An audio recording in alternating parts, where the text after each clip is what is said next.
Badan Meteorologi, Klimatologi, dan Geofisika atau BMKG merilis peringatan dini cuaca ekstrim yang terjadi di 31 wilayah di Indonesia.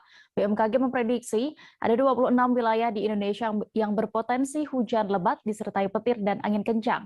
Seperti di pesisir pantai Kota Manado, Sulawesi Utara, terpantau juga telah terjadi gelombang tinggi.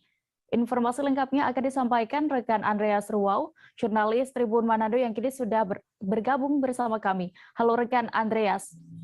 Halo Dea. Ya Dea. Rekan Andreas, bagaimana bisa Anda gambarkan untuk kondisi terkini di wilayah pesisir Kota Manado pasca gelombang tinggi? Ya, semalam itu di Manado terjadi gelombang tinggi bahkan sampai banjir rob ya, di mana setiap rumah-rumah atau yang kawasan bisnis di kawasan Megamas dan kawasan Manado Town Square juga terdampak banjir rob yang diakibatkan oleh gelombang tinggi karena cuaca ekstrim ya, di mana kondisi tadi pagi itu masyarakat dan pemerintah setempat berbondong-bondong untuk membenahi semua material-material yang rusak, yang hancur dan terbawa arus sampai ke badan jalan.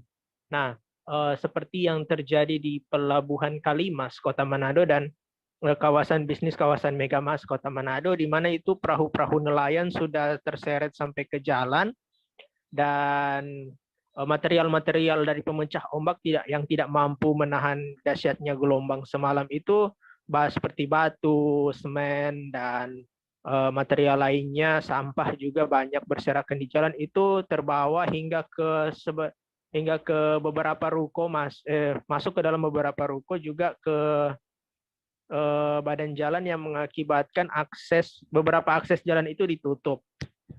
Nah, kemudian untuk kondisi dari perairan sendiri mengakibatkan jalur transportasi antar pulau, Pulau Teluk Manado maupun pulau di Sangihe dan Talaut itu untuk sementara dihentikan, seperti yang terjadi di Pelabuhan Manado dan Pelabuhan Kalimas ya, di mana tidak adanya aktivitas antar pulau pulang pergi karena memang ombak saat ini masih cukup tinggi, dan kondisi pelabuhan juga tidak memungkinkan karena rusak parah diterjang oleh gelombang semalam. Dan untuk juga ada di kawasan wisata Kota Manado, yaitu kawasan God Bless Park Kota Manado, itu juga rusak parah ya, di mana di bawah monumen tangan berdoa itu juga tangga yang ada di situ amblas sampai ke laut, dan tempat selfie yang biasanya banyak dikunjungi wisatawan atau anak-anak muda juga hanyut ya, dan tanah yang ada di pesisir pantai di beberapa titik di Kota Manado juga ikut amblas, dan perkiraan dari Dinas Pekerjaan Umum Kota Manado yang kala itu sudah meninjau, mereka belum bisa memastikan kerugian dari bencana semalam karena masih dalam rekapan. Tapi sudah banyak tim yang sudah diterjunkan, baik itu dari Dinas Pekerjaan Umum ataupun dari BPBD ataupun Basarnas dan warga setempat, sudah mulai membersihkan atau memulihkan kembali keadaan di area pesisir, begitu kira-kira dia. Ya, baik. Lalu bagaimana terhadap cuaca ekstrim ini yang sehingga menyebabkan terjadinya banjir rob ya di beberapa wilayah ini? Untuk prediksi dari BMKG dan juga BPBD Sulawesi Utara sendiri terkait cuaca dan gelombang beberapa hari ke depan, bagaimana Andreas? Iya, karena memang dari rilis BMKG dan dari imbauan dari BPBD, tidak hanya di Kota Manado, tapi juga di beberapa daerah seperti Bolaang Mongondo dan juga Minahasa Selatan yang merupakan daerah pesisir, menjadi perhatian serius dari lembaga-lembaga tertentu ya, termasuk pemerintah setempat.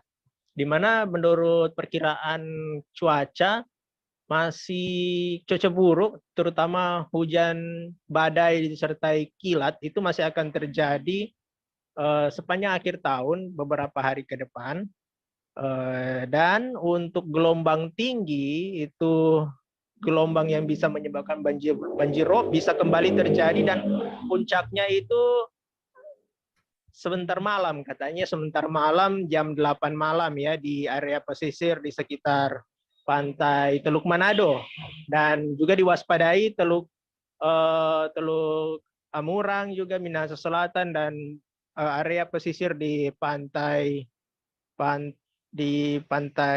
selatan ya dan pantai utara dan pantai timur yang ada di Sulawesi Utara. Nah, dan untuk prediksi